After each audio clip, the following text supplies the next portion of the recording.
Live from Liverpool, The Dark Paranormal, Season 17.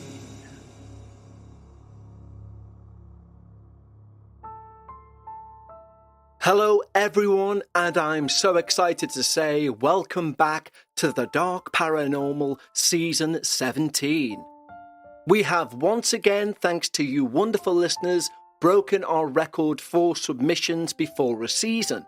So my heartfelt thanks go out to each and every one of you who submitted an experience for this season. But remember, we don't have a cutoff on submissions. You can still send your submission through to contact@thedarkparanormal.com. We have now 3 shows where we can display your experiences to a wider audience. We have this main show, we have a mini-sode, and of course we have our Patreon show, Dark Bites. Of course, if anything is around 30 minutes plus in length, we'll consider it for the Dark Paranormal. Anything shorter will become a mini-sode or a story on Dark Bites. And as we mentioned, throughout October, we'll be doubling up on mini-sodes to 2 a week, just for the spooky season. Of course, most podcasts will put out something spooky during October. It's the done thing. But for us, this is our interest. Every week is Halloween to us, if you like. But as we are a paranormal podcast, I guess it's only right we pay that month its due respects and up our game, throwing out an extra show every week. So do keep those emails of your experiences coming in, because remember, as I've said over and over again, this is your show. And there's no way on earth we'd have reached Season 17 without you wonderful listeners.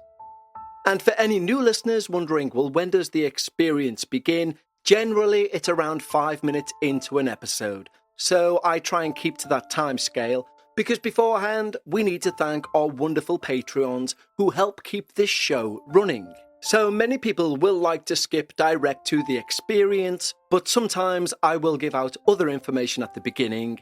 It's entirely up to you as the listener how you consume the show. But for anyone listening now, the only reason you are is down to our wonderful Patreons. When you join our Patreon community, it genuinely is a community. There was a wonderful comment left by a Patreon recently that said it was like a 24/7 paracon, as in a paranormal convention that you can just dip in and out of. It's a safe space for people to share their experiences without any fear of ridicule or somebody pretending that they're an expert in the field, because nobody can really be an expert in something we don't understand. And of course, when you join the Patreon, not only do you receive these episodes, both ad-free and before anyone else, but you can also gain access to our weekly Patreon-only podcast, Dark Bites, which we put an example episode out on this feed last week. And you can also gain immediate access to the entire back catalogue of Dark Bites, which is well over 100 episodes to binge through at your leisure. Simply head over to patreon.com/thedarkparanormal. And of course, when you do sign up, I read your name out at this point. Because we've had a break in seasons, we've had a lot of sign-ups, so if you don't hear your name now, please don't fret, it will be read out at some point in this season. We have everyone's details there. But we'll begin right now with a huge thank you to the following newest members of our community: Kelly Quinn Cox, Kevin Freyhagen, Katarina Dooman, Samantha Sales, Nancy Rhino, Joshua DeTillion, Crooked Little Ted, Andrew Flecker, Chris Liz, Chimpaholic, Abby Riley, Alicia from Oz, Jules Wilkie, Darcy Lip, Alyssa Heritic, Graylin Shea, Alicia Barr, Jenny Ho, Mia, Connor, Brooke Woolley, and Laisha Barrigan. Thank you so much for supporting the show, guys. It truly means the world to me, and I hope you enjoy all the early ad-free releases and, of course, those Dark Bites episodes. But right now, and I've been waiting a good few weeks to say this, lower the lights. Make yourself comfortable, and most importantly, leave your disbelief at the door, as we hear all about the real Southern Gothic. To say that this story has been difficult to write would be an understatement. If I'm being honest, sitting down to consolidate years upon years of paranormal activity began simply enough. However, I find myself having to stop writing for months at a time. In truth, this story has been sitting in my drive for over a year now.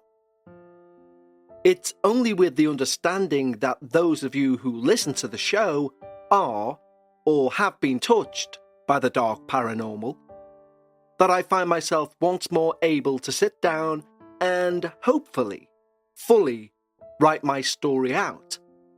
At my core, I am a writer. I've always enjoyed writing stories, and because of that, I thought writing about my own experiences would be easy. But it hasn't been. Since my fingers have hit the keys, things that were once just memories have come flooding back. Even more so are the nightmares that have plagued me any time I try to write about anything that's happened. Frankly, there is a part of me that's afraid. Afraid that in telling this story, I'm somehow giving it more life or power. By putting it solidly into writing, I'm acknowledging the very things I've tried so hard to forget. Yet, here I am, and here we go. To begin, I'm from the American Southeast. It's a rural place covered with deep pine forests, swamps, crawling with a variety of dangerous creatures, and ghosts. Lots and lots of ghosts. Between the horrors of slavery and the many bloody conflicts that have occurred in the South, for many Southerners, it's an understanding that ghosts do exist. It's not even an if. In response, we have many different ways of keeping them from following us or going into our homes. Bottle trees, hanged blue ceilings on porches or doors, brooms with the bristles facing up near an entranceway. We respect the spirits, but just like a lock on your door to keep human intruders out, our spectral intruders are also considered. But despite all these precautions, some malevolent spirits are beyond wards or prevention. They are as old as the land itself. And it was on one of these such occasions my family and I found ourselves haunted for many, many years. It all began when we moved into our new home, which wasn't new at all. It had belonged to our great-grandmother, who passed some years before. Due to the relentless weathering and nature of the South, the house had quickly fell into disrepair, and it was in the process of being swallowed up by the plentiful wood surrounding it when my parents decided to fix it up. Until that point, we all lived in the same house as my grandparents. Imagine 3 generations under one roof. Needless to say, it was very cosy, as my 2 siblings and I shared one small bedroom. Understandably, we were very excited to move to our own place. Our parents spent months fixing and replacing all different components in the house, and the day we moved in was one of the happiest days ever. As a kid, there was a beautiful sense of mystery, this moving into a new home. Learning all of its quirks, the noises it would make, the best hiding places.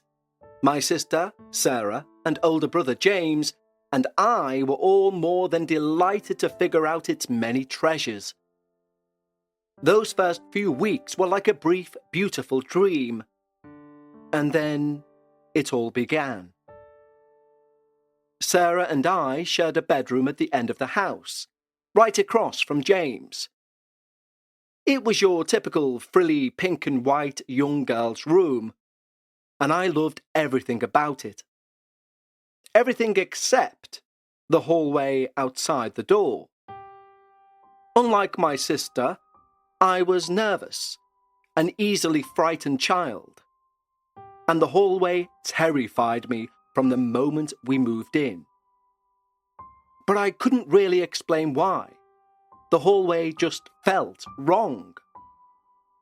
My parents chalked it up to being in a new home, but I refused to sleep in my room unless they kept the hallway or bathroom light on.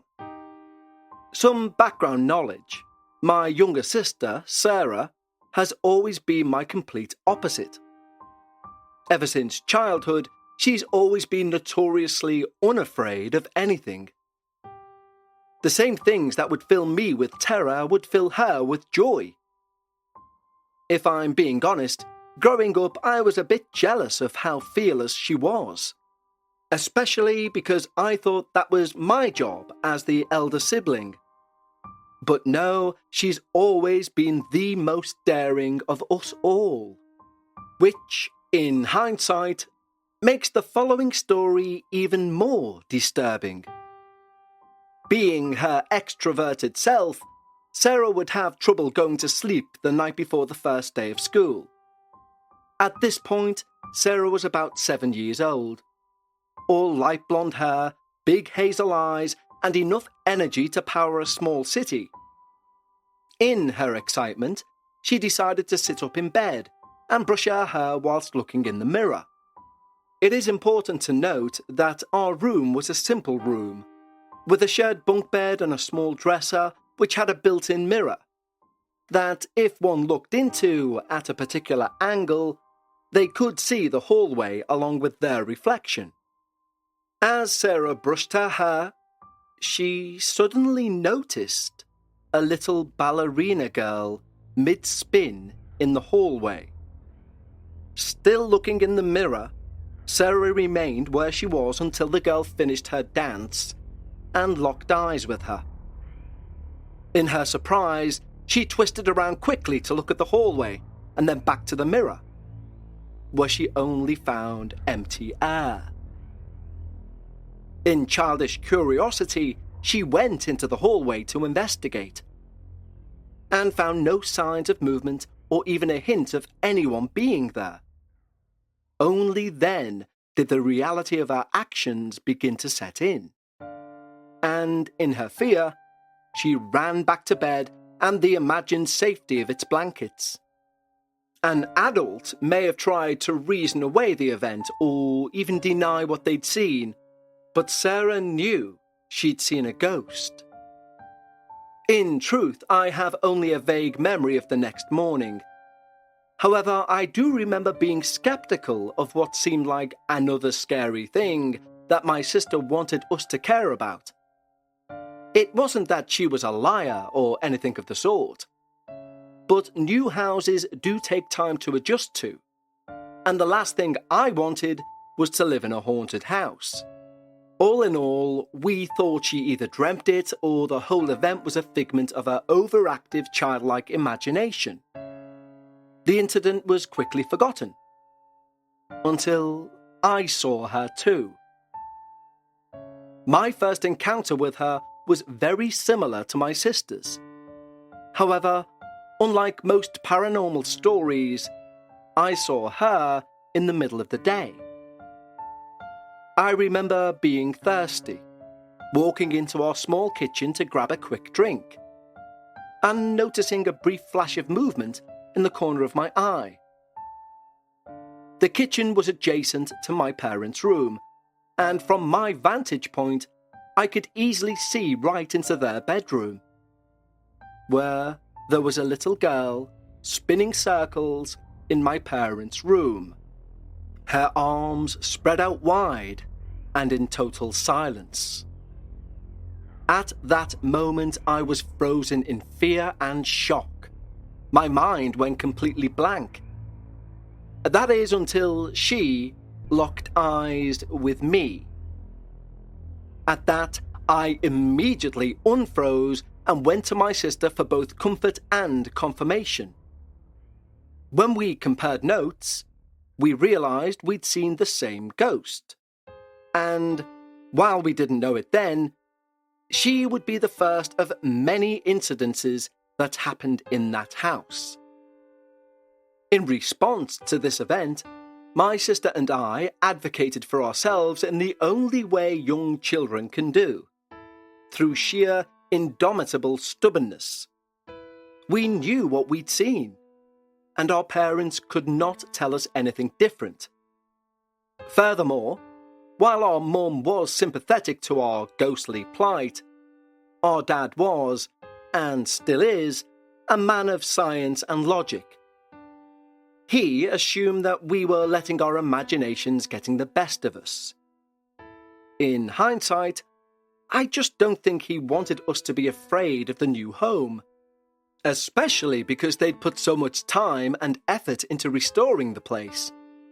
Ultimately, that was his way of dealing with the situation, by asserting there was no situation in the first place.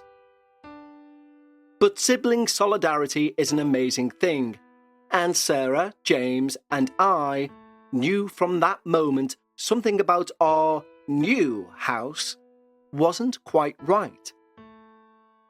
After those first two incidents, it seemed as if the house was determined to prove us wrong. For months, it was peaceful. It was quiet enough that we figured it was just a harmless ghost, that it must be a good ghost, young like us. Frequently, we would question Mum and any family members, asking if any kids had lived there before us, but to no avail. What we did find out was that the house was built in the 60s on long-held family land for our great-grandmother, and certainly no child had ever met an untimely death there.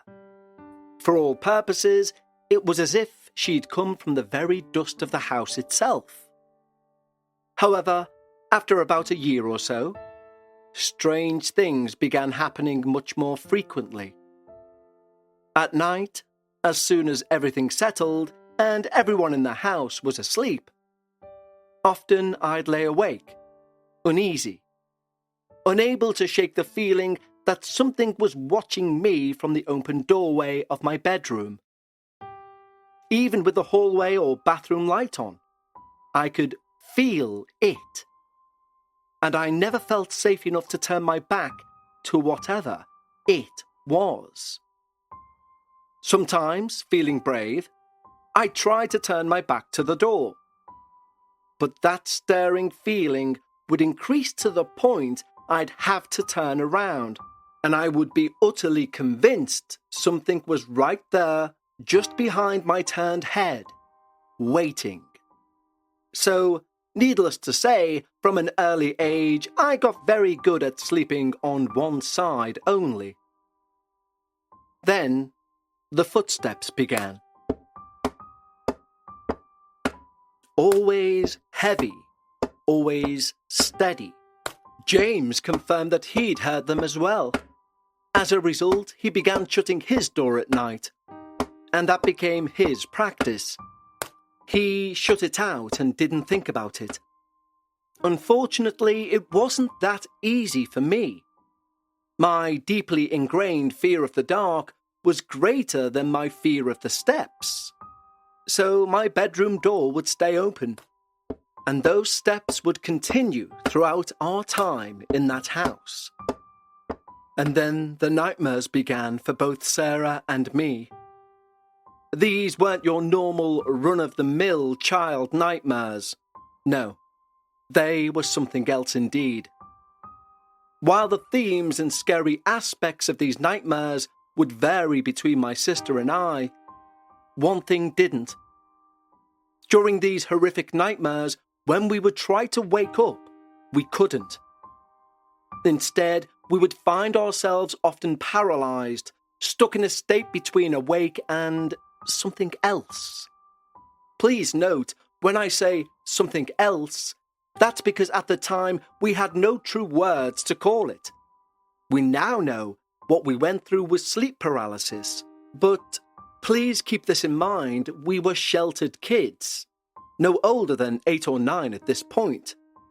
And this was just before the age of unlimited internet access, so we had zero clue what was going on.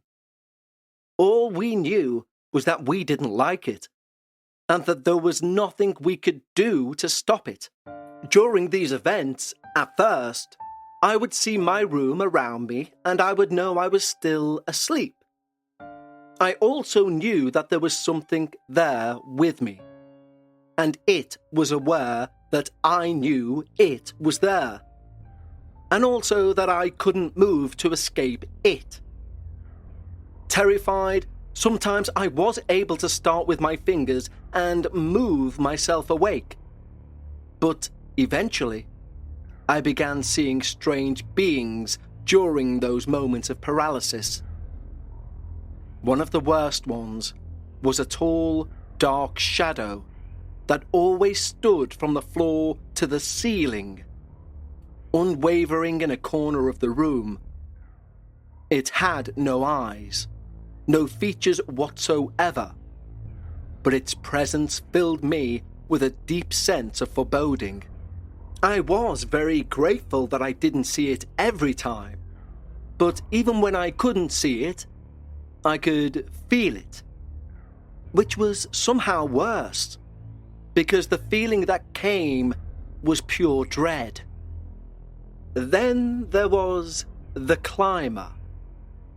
I called it that because it would always be on the ceiling or the wall, and once it noticed my fear, it would slink its way over to me, meandering, reveling in my growing panic as I struggled against this paralysis. As I attempted desperately to wake up, I believe it sickeningly relished in my terror. Both of them did. And even though my sister could never open her eyes when it happened to her, the pure horror I felt was mirrored in her experiences too. For a moment, listeners, I want you to imagine being a child, laying in your childhood bed, unable to move, whilst faced with an unearthly being staring you down like you're an insect. I ask this of you all because it's easy to listen to a scary story and separate yourself from the reality of it. But we were only children when this happened to us. This was our reality, and there was no escape from it. It wasn't just terrifying, it was traumatic. And even to this day, I avoid looking at the ceiling or corners of dark rooms. As I aged, in response to all of the nightmares, I began to live very nocturnally. I'd stay up as late as possible, comforted by the glow of the TV and whatever I was reading that week. Only when I was so exhausted that the ever-prevalent feeling of being watched was overridden by the desperate need for sleep would I eventually drift off. And even then, I preferred to sleep in the living room, far away from that hallway, curled up on the couch, with our dog right beside me. Every weekend that was my respite, and for a while, this change of pace worked. Until it didn't. Today's show is brought to you by Grundy's MD MCT Wellness. And what MCTs, I hear you say? Well, an MCT is a special kind of compound that instead of turning into fat when you consume it, it turns into ketones, which is a chemical that breaks down excess fat in your body. And if people are dieting now more than ever before, then why are nearly 1 in 3 American adults overweight?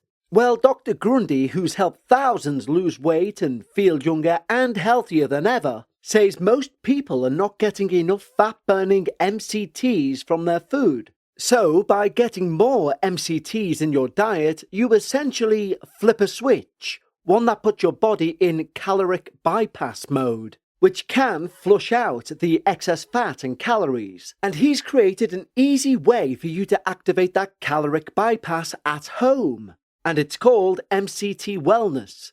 This powerful blend of fat-flushing MCT powders and antioxidant-rich polyphenols is specifically designed to help you unlock your body's fat-burning, energy-producing potential. All you do is add a scoop to water and enjoy it, and what's more, it tastes incredible. So you get to enjoy a delicious drink and then watch as you start to feel slimmer and more energized. So if you want to experience a quick, easy, and effective way to melt pounds fast, go to grundymd.com/darkparanormal and order right now to get up to 53% off your regular priced order, plus a 90-day money-back guarantee. So once more, that's grundymd.com/darkparanormal. Now let's have a quick break to talk to you about Policy Genius. It's September. It's back to school for many people who start thinking of the year ahead. Will you get those work projects finished by the end of the year? And speaking of the end of the year, you have Thanksgiving, the holidays, they're all going to be upon us soon. Your brain is a whirlwind of plans, as it should be, because we're designed to survive by planning, but we don't plan that much when it comes to the end, i.e. when we're gone. It took me till last year to get life insurance for myself. And that's because life insurance felt a bit daunting, but Policy Genius makes this process a breeze. With Policy Genius, you can find life insurance policies that start at just $292 per year for $1 million of coverage. Some options offer same-day approval and avoid unnecessary medical exams. With Policy Genius's technology, you can compare quotes from America's top insurers in a few clicks and find your lowest price. And if you ever need help or guidance, they've an expert licensed support team to answer your questions, handle the paperwork, and advocate for you throughout the whole process. Policy Genius is the country's leading online insurance marketplace for a reason. They don't have an incentive to recommend one insurer over another, and their advice is unbiased. Everything else aside, the peace of mind you get from knowing your loved one's expenses are covered if anything happens to you is priceless. It's never too late to plan ahead, so head over to policygenius.com or click the link in the description to get your free life insurance quotes and see just how much you could save. That's policygenius.com. Late one night, I was sat on the couch with the dog, watching a show on the Disney Channel, when a sick, dizzy feeling came over me. I'll never forget the way my stomach dropped, as my entire body was encompassed by goosebumps. Even the hair on the back of my neck stood on end. And about a second later, I felt that same feeling of dread from my nightmares. But this time, I wasn't asleep. As if pulled by invisible strings, my head slowly turned to the doorway that led to the kitchen, which appeared to be vacant and dark. However, the minute my eyes landed on it, I knew it wasn't. And I felt a chill down to my very soul that paralyzed me. Just like the nightmares that I tried to escape from. It was at that same moment that I heard a noise that shocked me so much it snapped my eyes away from the door. Growling. Oh, so friendly.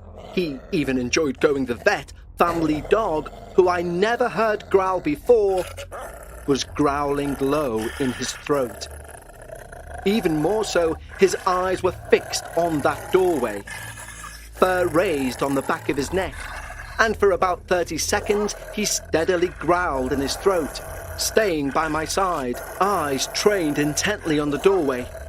When he stopped growling, it was like all the air rushed back into the room again. My heart pounded, my hands shaking. I threw my arms around him and thanked him as I nuzzled my face in his fur. You see, that moment was a sort of twisted joy for me. Because until then, despite everything, I felt very much that I was alone in all of this. Even more so, I felt like I was going crazy. But that moment gave me enough proof that maybe, just maybe, I was sensing something that simply couldn't be seen. That everything I was experiencing, from the nightmares to the steps, to the all-encompassing feeling of being watched that never went away, was really happening. Unfortunately, that began a series of escalating events that lasted for as long as we lived there. It's hard to describe how things truly were during that time. However, I will do my best to try and do it justice. The dread that I felt seemed to transform into a gloom that enveloped the entire house, some areas more than others. The hallway leading into the kitchen, well, that always felt off, as if someone was watching and feeling like you were the intruder in their home. The kitchen and the tiny storage closet in it, by extension, were also off limits. This permanent feeling of being watched was so prevalent in that area particular that I detested when my mum would tell me to do the dishes. Anytime it was my turn to do the dreaded chore, I always felt like someone or something was stood right behind me, about to choke me. It was so strong that sometimes I would do the dishes side on. Certainly not the most efficient way, but turning my back on that space was just not an option. On the one occasion I did turn my back to the room, I felt hands close enough around my neck that I thought James was playing a cruel prank, especially because he knew of my fear. That until I looked into the reflection of the window above the sink and dimly realised, with no small amount of horror, that there was no one in the room with me. After that, I adamantly refused to do the dishes. As a result, Sarah got saddled with the chore, and though she was equally creeped out by the room, she would often see dark shadows in the window. Someone had to do it. Another memorable event was the entire family entering the house on a Sunday afternoon after church, to the sound of a massive booming crash. My dad and my brother immediately rushed inside, not knowing what they were going to enter into, only to find that our large TV, one of those old-fashioned, heavy-backed ones, had fallen from its stand. Comparatively, this might seem easy enough to brush off. However, this TV took 2 grown men when we moved in. Even more so, the TV stand was not some delicate prefab construction. It was a heavy-duty and metal stand that provided the large TV with a solid base and enough room, so that if anyone by some miracle was able to push it, it still wouldn't fall. And here's the kicker. It fell forward, and the only thing behind it was a solid wall. So, it left us all, even Dad, utterly perplexed. Because how could this behemoth of a TV simply slide forward off its steady perch, as if something or someone had pushed it through the wall onto the floor? Not one of us had a single explanation. For years it was like this. Event after event after event. There were really too many to count. The steps continued. The eerie feeling of being watched was heavy and perpetual, and the nightmares became more vivid. The innocence that marked our first ghost sightings was a thing of the past. At this point, the grim reality of living in a haunted house had settled over all of us. And I do mean all of us. Even my dad became cold and short-tempered. My mother became abrasive and turned to various substances to cope. My sister, my best friend, became distant, and we would fight nearly daily. My brother, my protector, shut me out and became a totally different person. I became withdrawn, convinced that being alone was the best way to be. They say hauntings change people, especially malicious ones. And I believe it, because we all changed, every single one of us, and none of us for the better. As I progressed into my teens, I decided I wanted to know more about the mystery of the house. What was really going on with it? Truly, I just wanted to understand. And in my curiosity, I talked my mum into buying a Ouija board from a thrift store. At the time, I was under the delusion that we could talk to whatever was messing with us, maybe figure something out. In hindsight, it was absolutely foolish. A stupid kind of arrogance that only a teenager has. But I was tired and thought to myself, it can't get possibly any worse. Famous last words, right? Because obviously, it did get worse. So much worse. The Ouija board being brought into our home wasn't the catalyst of the hauntings, the way it is with many other stories. However, it was like pouring gasoline on an open flame. We only played, and I use that term loosely, a few times. And ironically, we didn't get much of a reaction from it. One would think in a house like this, it would go haywire. But that wasn't what happened. The only thing it ever spelt out was the word rain, as in R-E-I-G-N.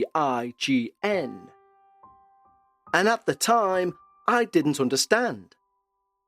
But looking back, I think I now do. Let me explain.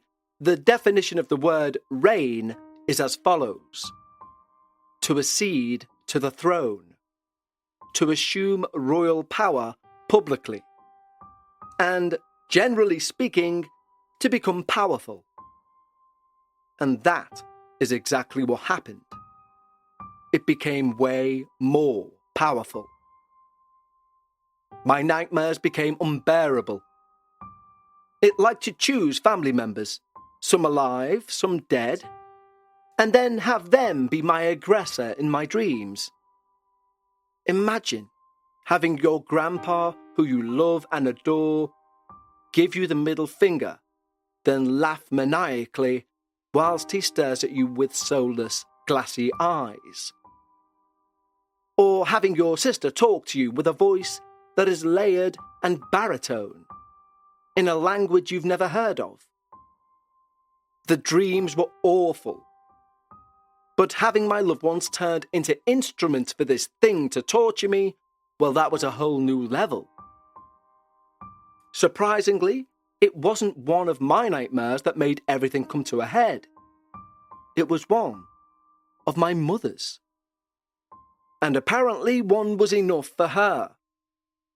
And it was horrific enough that she burst into my room in the middle of the night to throw the Ouija board straight outside, right into the garbage bin. When I asked her about it, she was candid and told me everything, vividly. I still remember sitting on the porch with my mother, a freshly lit cigarette in her hand, shaking, her blue eyes distant as she recounted her nightmare to me. In hers, she saw her mother, my grandmother, with her eyes, ears, mouth and nose pouring lava. Upon realizing my mother was there too, she slowly turned her dripping, melting face and said in a screeching voice, "Go get your daughter!" My mum tried to wake up from that dream 4 times, and each time she tried, she returned to her own mother, screaming repeatedly, "Go get your daughter! Go get your daughter!" Her voice growing progressively louder and more distorted every time she failed to wake up. Needless to say, I didn't argue with my mum about the board being thrown away, as I understood this was not something she would, or should budge on. But we should have followed the procedures of actually getting rid of the board's influence, because we might have thrown the physical board out, but the damage was already done. And after that, whatever it was, almost seemed to grow bored with me. And it targeted James, my brother.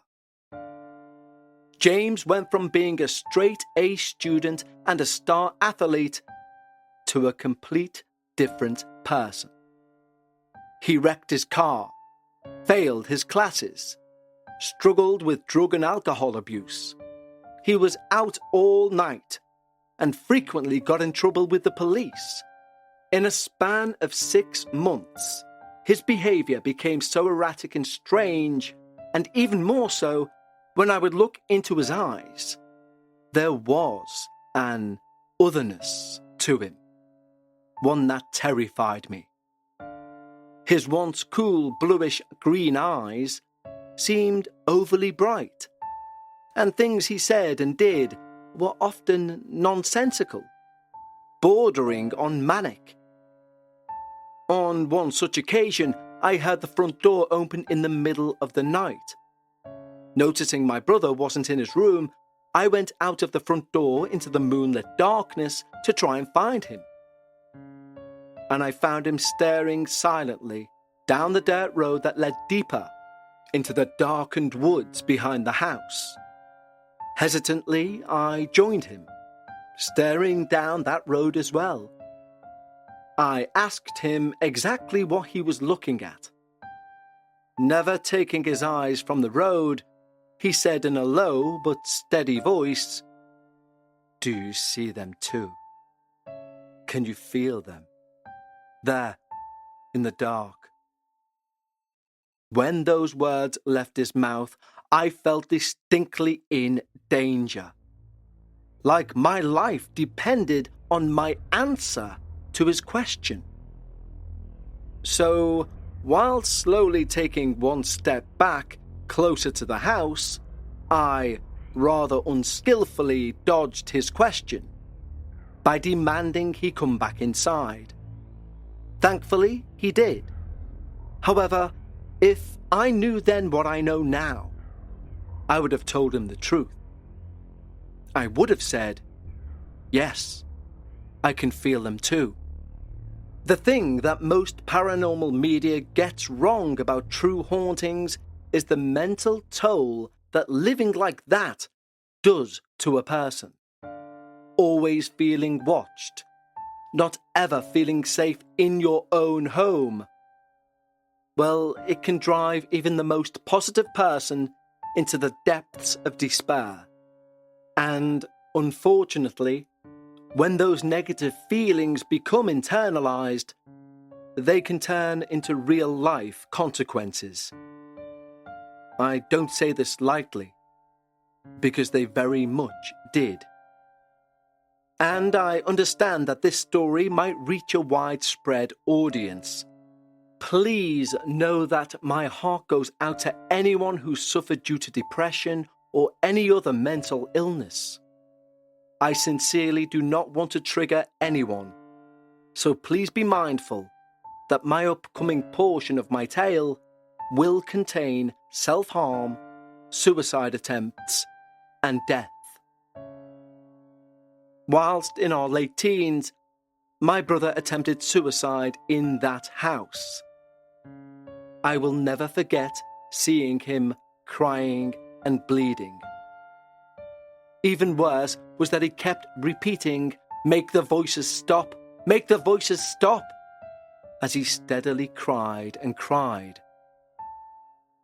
He was institutionalized shortly after, 5 times. And once he finally got out, he was never the same again. Again, to any listeners, I apologize if my recollection of this memory seems clinical or dry. I don't like to remember this awful time, but it's very relevant to the rest of the story. As a culmination of every awful thing that's happened in that house, shortly after I was 16, my mother left, and my brother went with her. The way they left was as jarring as it was numbing. We came home late from a basketball game to find both of them gone, and letters on our pillows. In my present life, a part of me can understand their unhappiness and why they left. My parents had reached a dead end in their marriage. They never spoke to each other. And let me tell you, the only thing worse than your parents fighting is when they stop. That's when you know it's over between them. When silence reigns instead of incessant bickering. And my brother's mental health issues only exacerbated the already fragile ecosystem of the family. In hindsight, it shouldn't have been a surprise. However, for a while, the looming, ever-present misery that blanketed the house seemed dull in comparison to the pain and betrayal I felt at being left behind. It wasn't necessarily that I even wanted to go with them.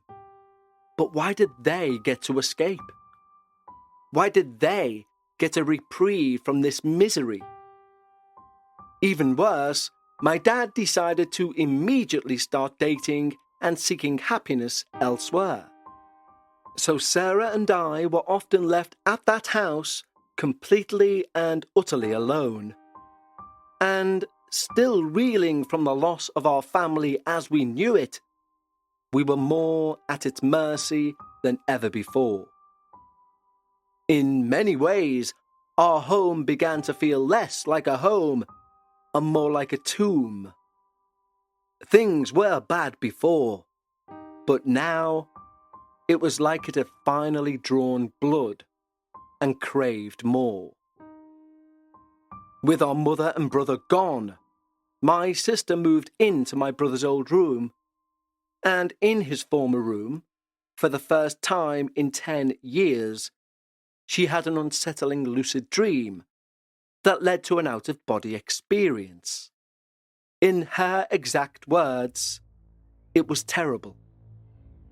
As always, in her dream, she realized she was dreaming, and upon that realization, she looked up to see men in suits surrounding a barrel that was emanating fire. It was on the outskirts of what appeared to be a city. Once the men realized she was there and aware of them, they began chasing her. And in a desperate attempt to get away, she ran right out of her body, trying to turn the light in her physical room on despite not being part of the physical world. And then, like a rubber band, she snapped back to her body, woke up, and was finally able to turn the lights on. Surprisingly, it even came for my dad. Sarah and I went travelling with our aunt one spring break, leaving him alone in the house for about 5 days. Of course, my dad didn't believe in the paranormal.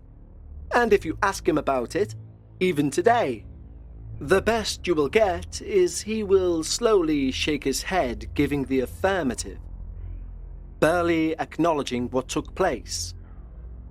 But one night as he lay asleep in the bed, right next to his ear, a voice spoke the words, "Wake up!" loud enough that he bolted upright. Then, thinking there was maybe an intruder in the house, he checked all the rooms and found them disturbingly empty. One night, after listening to the same clunking steps that had haunted me and my sister my entire life, I found myself utterly terrified, crawling into bed with my sister, whose only response was, "I hear them.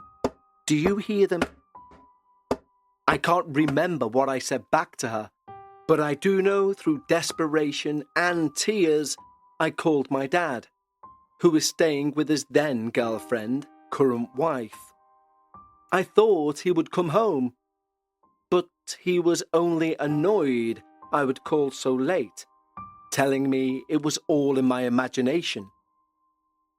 The hurt that blossomed from that one moment echoed throughout my entire relationship with my dad for many years afterwards, especially given what happened to him. I didn't understand how he could deny it. And as I lay there curled next to my sister, listening to those damn steps, tears running down my face, I felt the house take away yet another part of me. The last thing that happened in that house was as threatening as it was simple. My sister and I had just got off the bus, and being hungry teenagers, we decided to make some biscuits in the oven. As my sister put on a show for us to watch, I attended to the biscuits. To my left was the sink and to my right the oven. There, I watched a knife fly out of the sink and with a clink land on the floor about 8 feet away. Hearing the noise, my sister stepped into the kitchen and looked down at the knife and then up at me. To this day, I don't remember. Maybe it was the shock of what I witnessed, but according to my sister, I mumbled, "It flew? It flew out of the sink?" I guess there really wasn't anything else to say. Eventually, my dad remarried and we moved into his wife, now my stepmother's, home. It's difficult to describe that time of my life because it was like waking up from a nightmare. My dad returned to the happy, warm person that I remembered from my childhood. Sarah and I became close again. I joined track and cheer. My grades got even better. It was as if we'd all been under some sort of spell that we'd finally been able to break. Which was fine with me. All I wanted to do was forget and move on, to be a normal teenager. So I tried. But trauma really does keep score, and there are some things we can't run away from or push down far enough. That house took my childhood and tore apart my family. Yet it still wasn't done. The next part of the story is rather heavy, but it cannot go unsaid. Still determined to understand what happened in that house, I dug for years. And over many talks with various family members, I finally managed to piece together a story 100 years in the making. On the land where the house sits, about 80 acres, give or take, there have been at least 7 suicides that we know of, all within a mile of each other, all first-born males, and all in various ways. I won't give the names as they're not mine to give. However, one was a great uncle, a second cousin, another cousin, his dad, the list goes on. And this brings me back to my brother. If he had been successful in his attempt, he would have been number 6 at that time. The latest 2 suicides have occurred in the past 5 years. Unfortunately, my brother's entanglement with that awful place did not end when he left.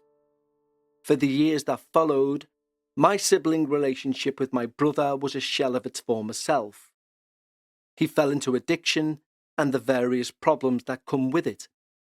Please know that I loved my brother with all my heart, but seeing him be so different from the person I knew him as was difficult in a way that's hard to explain. Unless you've loved someone with an addiction, I don't think you can really grasp it. It's complicated in the most literal and thorough use of the word. And to my deepest regret, our communication was sketchy and not consistent in the slightest. One August in 2022, I received a call that changed my life.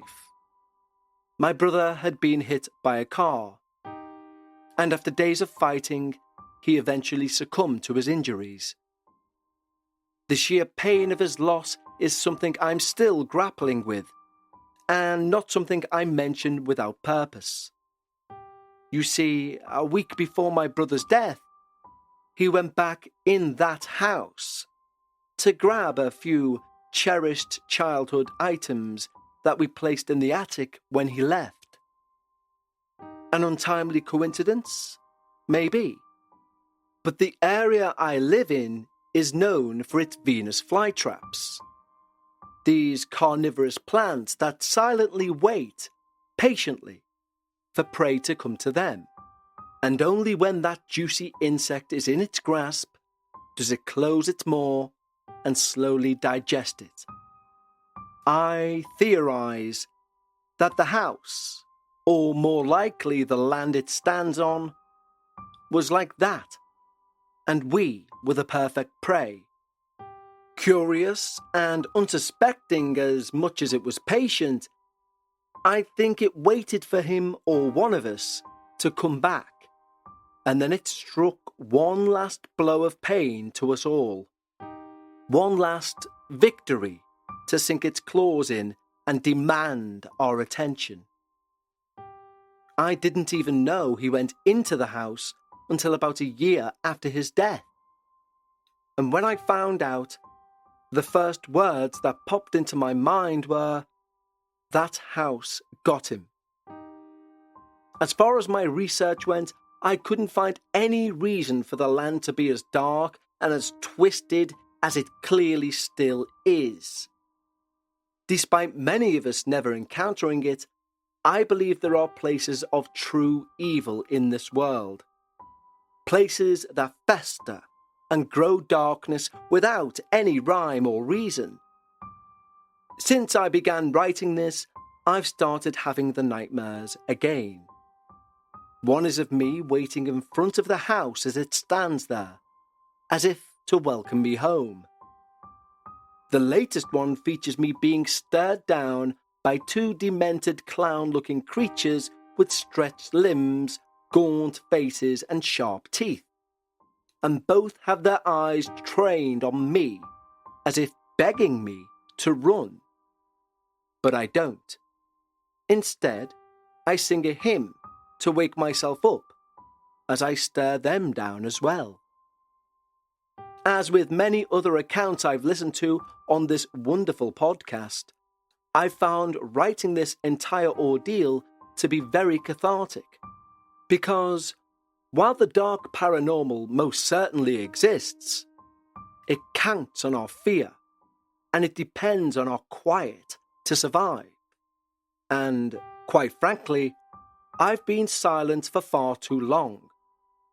In the beginning, I mentioned that this story has taken forever to write, and I do have other stories.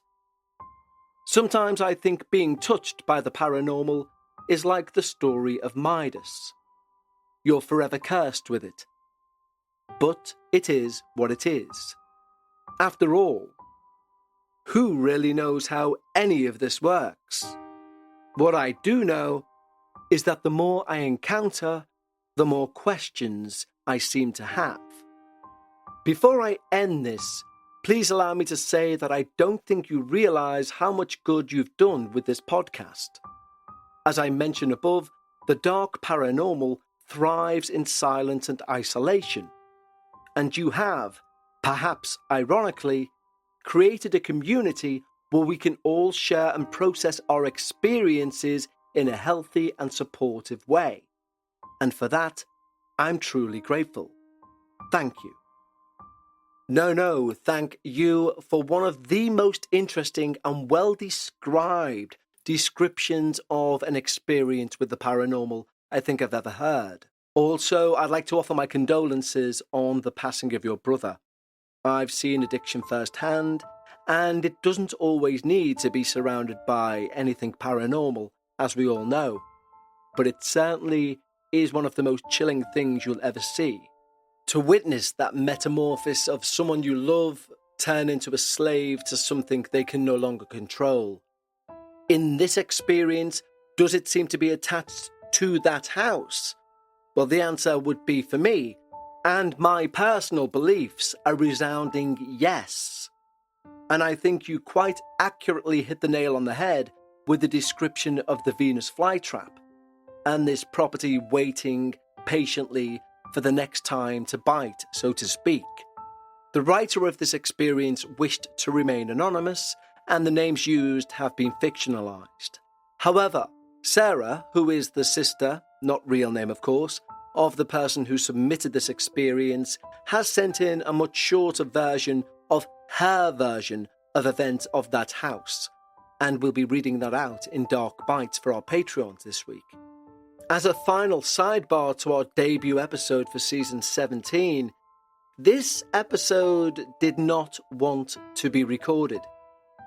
And it was a bit freaky at points, as in things turning themselves off, as in the computer wiping 40 minutes worth of work. And when I say 40 minutes worth of work, I mean about 4 hours worth of work, 40 minutes of recordings.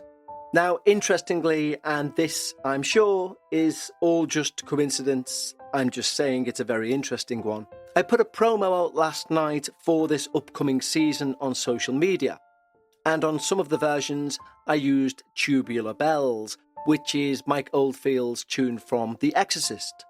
Now, as amazing as we all know that film is, one thing that stands out to me is a documentary about the making of The Exorcist, and within it, there is a discussion with an actor who had a discussion with a Jesuit priest because they filmed on location.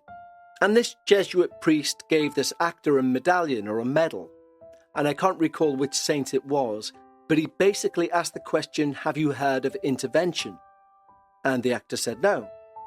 And the priest went on to say, intervention is whenever the devil realizes you're trying to expose him as the trickster that he is, he will do anything in his power to try and stop you.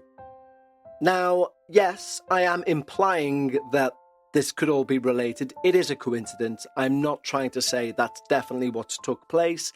But as our Patreons know, because they've received this early, it went out late to them because of a complete computer malfunction that has never happened before in the history of the show. And that's apart from taking several breaks throughout the recording because of bangs downstairs. And I'm recording this now in the afternoon. It was earlier in the morning, as in maybe 11 a.m, when I thought genuinely something had fell from a table, a large bang. And in this house of 4 bedrooms, there's only me and my new pet hamster, Lilu. So from constant interruption throughout, to it eventually wiping away 3 to 4 hours worth of work, our poor Patreons got this 4 hours later than they normally would. So, is it something there? I don't know. Maybe I just need to buy better equipment. I will say I am very glad I'm not recording this at night, because this sort of feeling I'm having whilst recording this particular episode has happened maybe only 3 other times. And don't forget, we're in season 17, so we're talking about 170 episodes. But I, for one, would like to wrap this one up as soon as possible. So I'm going to say goodbye.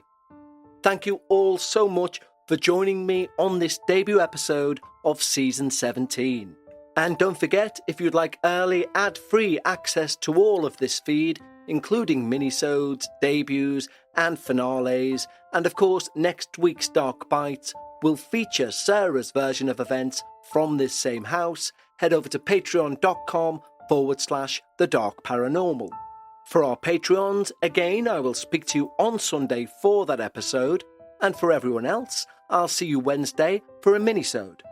Until then, do stay safe, do take care, and remember, when you're discussing the paranormal, always leave some of your disbelief at the door. And I'll see you next time, right here on The Dark Paranormal.